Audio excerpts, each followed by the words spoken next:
The gun was cold against my spine. I never thought a chair could cost me my life. But here I was, 60 floors above Seoul, with 3 red laser dots dancing across my chest, and Yi-Hyun Park, the Iron himself, standing so close I could smell the mint on his breath and the gunpowder on his suit. "Don't," I whispered, "not don't shoot. Just don't. Because what else do you say when you've fallen asleep in a Mafia boss's chair and woken up to find out your Tuesday night shift just became a death sentence?" He tilted his head, 15 degrees exactly. I'd watched him do this from across rooms through doorways while emptying his trash bins for 3 months. 15 degrees left meant he was calculating, measuring, deciding if you were worth the bullet. Rain hammered the windows behind him, Seoul's spring monsoon turning the city into a watercolor painting of neon and darkness. Pink, blue, green, the colors bled across his face, making him look less human and more like something carved from expensive stone. "What's your name?" His voice was silk over razor blades. My mouth was sand. "Amina." "Full name?" "Amina Okafor." The words came out broken. My Igbo accent always got stronger when I was scared, and right now I was drowning in fear. "Sir, the train fare went up and I missed." "You fell asleep in my chair." He moved closer. 1 step, the laser dots followed.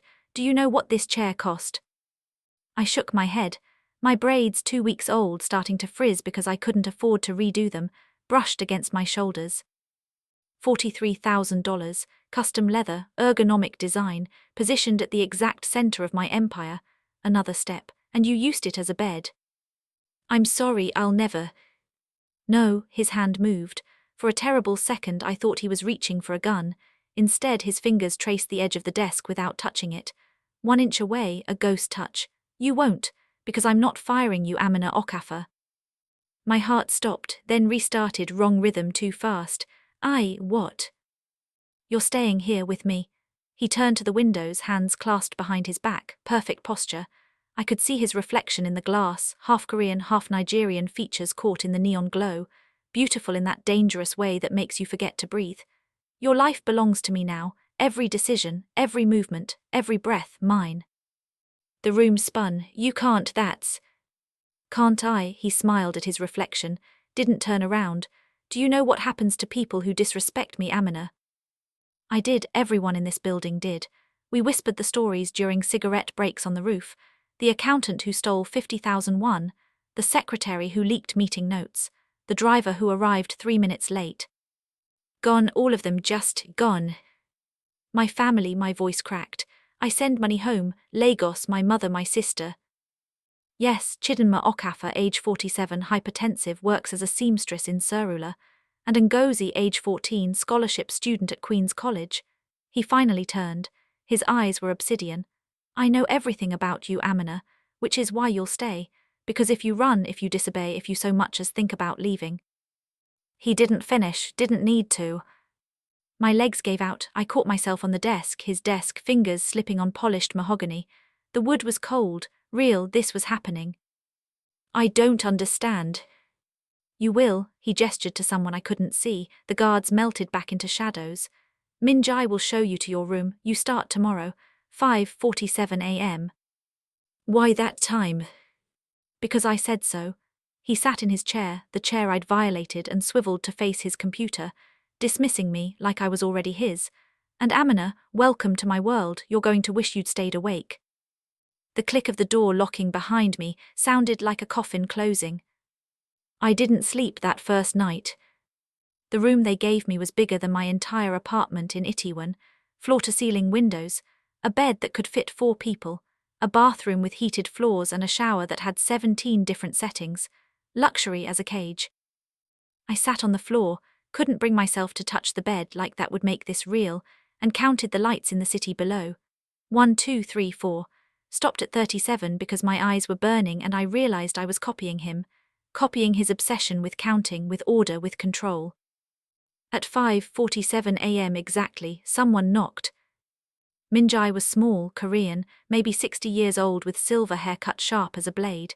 She held a clipboard and wore an expression that said she'd seen everything and been impressed by nothing. "Rules," she said, handing me the clipboard. "No good morning, no introduction, memorize them by tonight." I took the papers, cream-colored, expensive, each rule printed in perfect sterile font.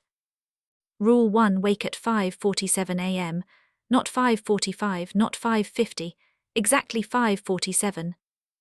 Rule 2, all furniture must be cleaned clockwise, starting from the north wall. Rule 3, books arranged alphabetically by author within genre categories. Rule 4, do not speak unless spoken to. Rule 5, do not make eye contact during meals. Rule 6, do not touch any door handle with your bare hands, use the provided cloth. I stopped reading, my hands were shaking. How many rules are there? 43, Minjai's face didn't change. Same as his age, he adds one every birthday. That's insane, cruel, inhuman, I swallowed the words. When's his next birthday? 3 months, she turned to leave, paused. Advice, don't ask why, just do, he doesn't like questions. What does he like? She looked at me then, really looked, and something almost like pity flickered across her face. Perfection, which means you're already failing. The door closed. I stared at the rules until the words blurred together. Rule 37, blood must be treated within 5 minutes to prevent permanent staining. What kind of person needs that rule? The first week was a nightmare wrapped in silk sheets. Every morning, 5:47 a.m., every task precisely ordered. Clean the east wing before the west. Vacuum in straight lines, no curves. Fold towels with the tag facing down. Count the bottles in the bar, always 17, never 16, never 18, and if one was missing, report it immediately. I broke Rule 12 on day 3. Windows must be cleaned from top to bottom, never bottom to top. He appeared like smoke while I was mid-wipe, working my way up. Stop here. I froze, the cloth dripped soap onto the floor, each drop echoed. Rule 12, he said, his voice was calm, dead calm. What does it say? Top to bottom, my throat was closing. I'm sorry, I forgot. You forgot. He walked closer. I could see his reflection in the window I was cleaning, 2 of him, both terrifying. Do you know why we clean top to bottom, Amina? I shook my head. Because gravity pulls everything down, dirt, water, mistakes. If you start at the bottom, you're just spreading the mess around, you're not actually fixing anything. He stood beside me now, close enough that I could feel the heat from his body. Do you understand the metaphor? Yes. No, you don't. His hand moved, I flinched, but he just took the cloth from my trembling fingers. Start over, and this time think about what you're doing. He left. I counted to 10 before I could breathe again. That night review session at 8:15 p.m. sharp. His office, me standing in front of his desk like a student facing expulsion. You broke 3 rules today, he said, not looking up from his tablet. Rule 12, Rule 23, you used the front door instead of the service entrance, and Rule 31, you made eye contact during lunch. I didn't know you were watching during. I'm always watching. Now he looked up. His eyes caught the city lights, turned them into something inhuman. Every room has cameras, every corner. You have no privacy here, Amina, no secrets, no freedom. He leaned back in that chair, that $43,000 throne. Do you understand what you are now? Captive, prisoner, slave. What am I whispered. Mine, he smiled, it didn't reach his eyes. And tomorrow you'll do better, because the alternative is unacceptable. I wanted to scream, to throw something, to grab that tablet and smash it against the wall and run and never stop running. Instead I said, yes, sir. Good girl, he turned back to his work. You're dismissed. I made it to my room before I started crying. Quiet crying. The kind where you press your face into a pillow so no one hears. Because I knew, God help me, I knew, he was listening to that too. Day 9, 2:37 a.m., I woke to shouting. My door was locked from the outside. Rule 29, all bedroom doors lock automatically at 10 p.m. for security, but I could hear everything. Yi Hyan's voice cutting through walls like a knife through silk. I don't care what Obi thinks he can do. Tell him if he touches my Lagos shipment, I'll personally ensure his family remembers why they used to fear the park name. Lagos, my city, the word hit me like a fist. I pressed my ear to the door, wood cold against my cheek, heart hammering so loud I almost missed his next words. The girl, no, she's not a concern, she's too scared to be useful and too stupid to be dangerous. A pause, just a cleaner who made a mistake. I'm teaching her a lesson, that's all. Something sharp twisted in my chest, not fear this time, anger. Stupid. I'd graduated top of my class in Lagos, spoke 4 languages, solved problems for my mother's business before I was old enough to vote. I came to Seoul with nothing and built a life from bones and determination. And he thought I was stupid. The shouting stopped, footsteps, then something crashed, glass shattering, the sound of expensive things dying. Silence. I should have stayed quiet, followed Rule 4, do not speak unless spoken to. Instead, I pounded on the door. Are you okay? No answer. I know you can hear me, I know you're listening. Are you okay? The lock clicked, the door swung open. Yi Hyun stood there in the darkness, bleeding from his right hand. He'd punched something, the wall, a mirror, his own reflection. Blood dripped onto the white marble floor. Tap, tap, tap, each drop a countdown. What did you say? His voice was dangerous quiet. My mouth moved before my brain could stop it. You're bleeding. Rule 37, blood must be treated within 5 minutes to prevent permanent staining. I pointed at the floor.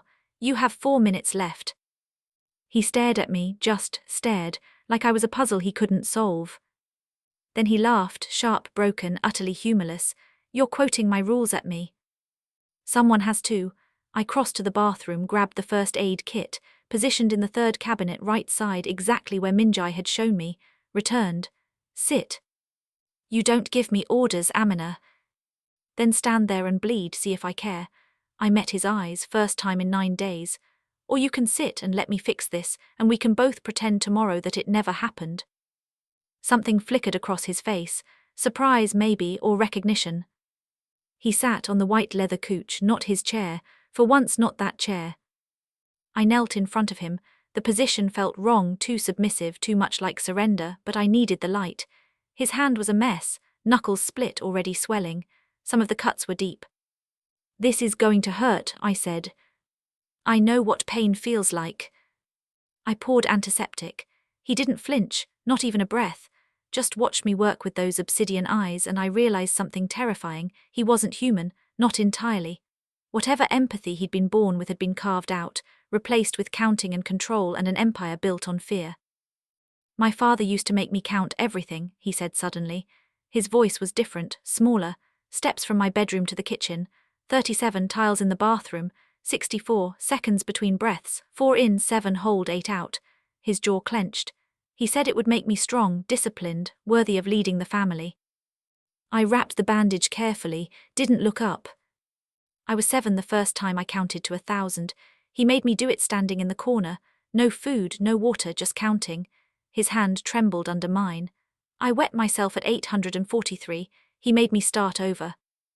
The bandage stuck. I smoothed it down, my own hands shaking now. When he died, I was 19. Heart attack during a negotiation with a rival gang. His last words were about me, tell Yi Hyun to fix this mess. He pulled his hand back, examined my work. So I did, I fixed everything. The business, the empire, the family name, and I'm still counting. I looked up then, really looked. Saw past the Mafia boss, past the billionaire, past the obsessive control. Saw a 7-year-old boy standing in a corner, counting to 1,000, trying so hard to be perfect that he forgot how to be human. Is that why you kept me? I asked. Because I messed up your perfect order. No, he stood, moved to the windows. Always the windows, like he needed to see the empire he'd built to remember why he'd built it. I kept you because for 37 seconds I watched you sleep in that chair and you looked peaceful, content, like you belonged there. He turned. And I realized I've never felt that, not once. Not in my own chair, my own office, my own life. The confession hung between us like broken glass. You called me stupid, I said. On the phone, you told someone I was too stupid to be dangerous. I lied. His smile was razor-thin. You're very dangerous, Amina Okafor, because you make me want things I shouldn't want, like conversation, like honesty, like someone who sees me and doesn't immediately look away. My pulse was thunder. What do you want from me? I don't know yet. He walked past me, stopped at the door. But tomorrow you start learning the real business, not cleaning, not rules, the empire. He glanced back. Because the person who usually handles my security just tried to hire someone to kill me, and I think you might be the only person in this building who isn't trying to destroy me. Why would you trust me? I don't, he smiled again, genuine this time, terrifying. But you quoted Rule 37 to save my carpet. That's more loyalty than I've seen in 15 years. Then he was gone, the door didn't lock behind him. I sat there on the floor staring at my hands, they were steady now. When had they stopped shaking? And why did I feel like I'd just made a deal with the devil? The empire wasn't what I expected. Yi Hyan's office at 6 a.m. was a war room. 6 monitors, each showing different feeds. Security cameras, stock tickers, encrypted chat rooms, shipping manifests. Minjai brought coffee, black for him, with cream and sugar for me even though I'd never told her how I liked it. This is Nigeria, he said, pointing to one screen. Lagos port. I recognized the containers, the chaos, the way the morning light hit the water. We import electronics, officially. And unofficially. Money, he pulled up a spreadsheet. Numbers I couldn't comprehend. Legitimate profit from one container of phones, $30,000. Hidden in those same phones, disassembled, repackaged, redistributed, $2 million in untraceable currency. I stared at the numbers. That's one shipment, we run 17 per month. He zoomed in on a name in the manifest. Your cousin works here, Adebio Okafor, Junior Customs Inspector. Ice water down my spine. How do you? I know everything, Amina, remember, he looked at me. He's clean, honest, annoyingly by the book, which is why my lieutenant Sung-ho has been trying to get him fired for 6 months. Why? Because Adebio asks too many questions, and Sung-ho has been stealing from me. Yi Hyan pulled up another file, photos, transaction records, meeting notes. For 2 years he's been selling information to my competitors, skimming profits and blaming local workers like your cousin. My mouth was dry. What do you need from me? Proof, he handed me a tablet. Sung-ho is careful, but he's not perfect. He makes mistakes, small ones, the kind someone like you would notice. Someone like me. Someone smart enough to quote my own rules back to me. His smile was sharp. Find the mistakes, Amina. Save your cousin, save yourself. I took the tablet. My hands were shaking again. And if I can't? Then Sung-ho has Adebio arrested tomorrow morning. Your cousin goes to Nigerian prison on false charges. Your mother loses her house trying to pay for lawyers. Your sister drops out of school. He leaned back in that chair. And you stay here knowing you could have stopped it. That's manipulation. That's survival, no apology, no shame. Welcome to my world. I found the proof in expense reports. 3 days, no sleep, living on coffee and rage. Yi Hyan's penthouse became my prison and my laboratory. Every transaction logged, cross-referenced, analyzed. Minjai brought food I didn't eat. The windows showed sunrise, sunset, sunrise again. Time meant nothing. But the pattern was there. Shipment delays, always exactly 72 hours. Just long enough for competitors to undercut prices. Money transfers to shell companies that traced back to Sung-ho's family in Busan. Meeting notes that mentioned people who officially didn't exist. He's been planning this for 27 months, I said, spreading printouts across Yi Hyan's desk. It was 3 a.m., again, or still. Building relationships with your rivals, positioning himself to take over Lagos operations entirely. On June 15th, he's planning to kill me. Yi Hyan's voice was flat.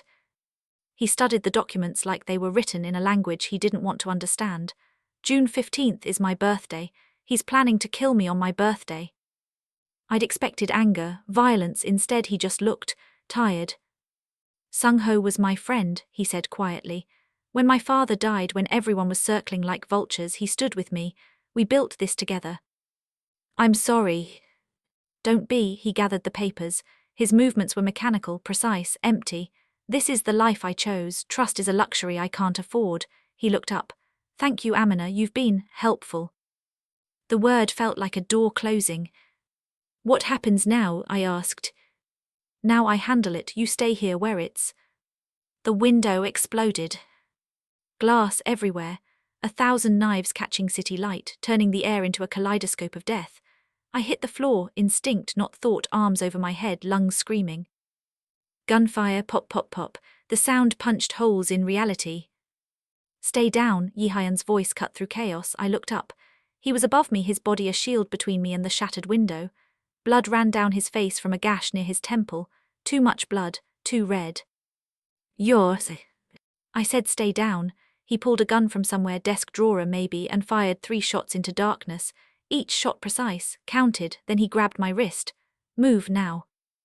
We ran. The hallway was a maze of gunfire and shadows.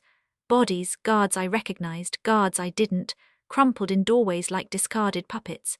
Yi-Hyan moved like a soldier, checking corners, counting steps even in crisis. 1, 2, 3, turn. 4, 5, 6, clear. His OCD didn't disappear, it sharpened. Safe room, he said, pulling me toward a section of wall that looked like every other wall. Code is 547784, memorize it. Why are you telling? Because I might die tonight. He pressed his palm to a hidden scanner, the wall slid open, steel door, vault thick, and someone needs to know, someone I. He stopped, couldn't finish. I'm not leaving you, I said. Amina. No, I grabbed his jacket, expensive fabric now torn and bloodstained. You don't get to lock me away like one of your perfectly arranged books. If you fight, I fight. He stared at me, blood dripping down his face, death in his eyes. Then he laughed, actually laughed, sharp and broken and utterly wrong for the moment. You're insane, he said. I learned from the best. I reached for the gun tucked in his belt. Show me how to use this. For a heartbeat I thought he'd refuse. Then he pulled out a second gun, because of course he had a second gun, and put it in my hands. Safety off, aim center mass, don't close your eyes when you pull the trigger. His hands covered mine, positioning my grip. And Amina, if I tell you to run, you run, no arguments. No promises. Another laugh, quieter, fair enough. We fought through his empire. Room by room, shadow by shadow. I learned that gunfights aren't like movies, they're chaos and noise and terror and luck. I learned that Yi-Hyan had backup exits everywhere, weapons stashed in precise locations, escape routes memorized down to the step. I learned that some of his guards stayed loyal, some ran, some turned traitor so fast it made my head spin. And I learned what I was capable of when survival stopped being theoretical. The first time I pulled the trigger, my hands were steady. The recoil shocked through my arms. The man I shot, one of Sung-Ho's hired guns, dropped like a puppet with cut strings. I didn't feel guilty, I felt alive. Behind you, Yi-Hyan's voice, I spun, fired twice, another man down. We moved like a machine, like we'd trained together for years instead of hours. He'd call directions, I'd cover angles. We counted our bullets, he had 6 left, I had 4, and made each shot mean something. At 4:47 a.m. it ended. Sung-Ho died in the lobby, shot by his own hired muscle in the confusion, betrayed by the same greed that had driven him to betray. Poetic, maybe, or just stupid.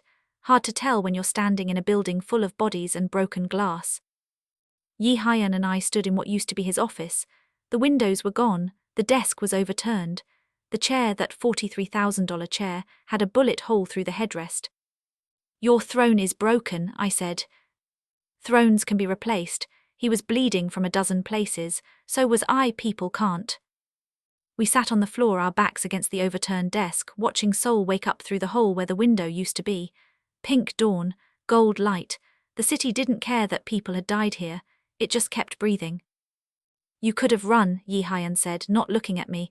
During the fight I wouldn't have stopped you. I know. So why didn't you? I thought about that. About my family in Lagos, safe now because of me. About the rules and the counting and the loneliness in his eyes. About the boy who'd pissed himself at 843 and the man who still couldn't stop counting. Because someone needs to make sure you don't bleed on the carpet, I said. He smiled, real smile this time. Rule 37. Rule 37. Silence, just breathing and sirens in the distance, and the slow realization that we'd survived. I'm going to ask you something, he said, and I need you to be honest, not polite, not scared, honest. Okay. Do you want to leave? He finally looked at me. I can arrange papers, money, a new identity if you need it. You can disappear, go home, be free, he swallowed. I won't stop you. The question sat between us like a loaded gun. I looked at my hands, still covered in blood, his, mine, people whose names I didn't know. 3 weeks ago I'd been a cleaner who fell asleep in the wrong chair. Now I was, what, a killer, a partner, a prisoner who'd stopped trying to escape. What if I don't know what I want? I asked. Then stay until you figure it out. He stood wincing, offered me his hand. No rules, no counting, no 43 ways to control your life, just stay as my equal, my partner if you want. I took his hand. His grip was warm, steady, human. Partners, I said, but I get to rearrange the books however I want. Deal, he pulled me up. We stood in the ruins of his empire, covered in blood and glass, watching the sun burn away the night. For what it's worth, Amina, I don't think you're stupid, I never did. I know, I smiled, that's why I stayed. 3 months later. The office was rebuilt. New windows, bulletproof this time, 3 inches thick. New security, half of them personally vetted by me. New furniture, new systems, new rules.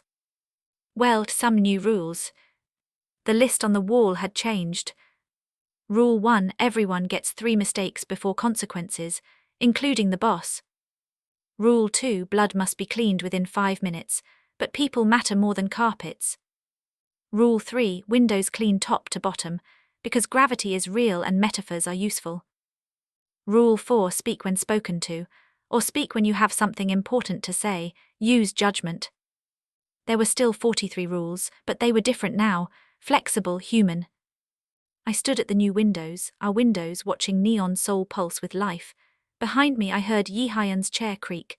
Not the same chair. That one was in storage, bullet hole preserved like a battle scar.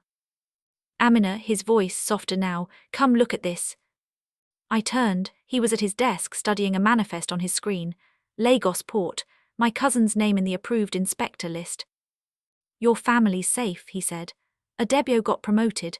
Your mother's hypertension medication is being covered by our medical fund. Ngozi got accepted to university, full scholarship. You didn't have to. Yes, I did, he looked up. You saved my life multiple times. This is the least I can do. I crossed to his desk, stood on the other side. Equal height, equal ground.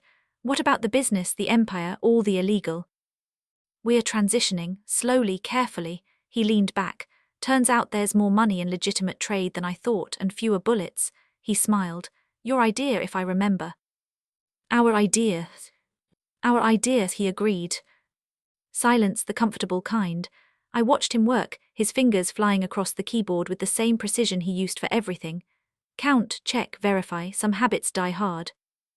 But his hands didn't shake anymore, and he slept through the night sometimes, and when he looked at me I saw something that might almost be happiness. Do you regret it, he asked suddenly, staying?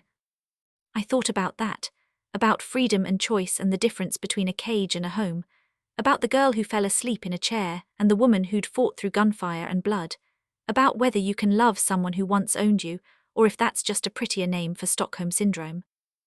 Ask me again in a year, I said. Fair enough, he returned to his work, then. Quieter, for what it's worth, I'm glad you fell asleep that night. Yes, Yeah, he smiled at his screen. Best mistake you ever made. I didn't answer, just watched Soul breathe outside our bulletproof windows, watched the neon lights paint stories across the glass, thought about gravity and metaphors and how sometimes the biggest mistakes lead to the most complicated truths.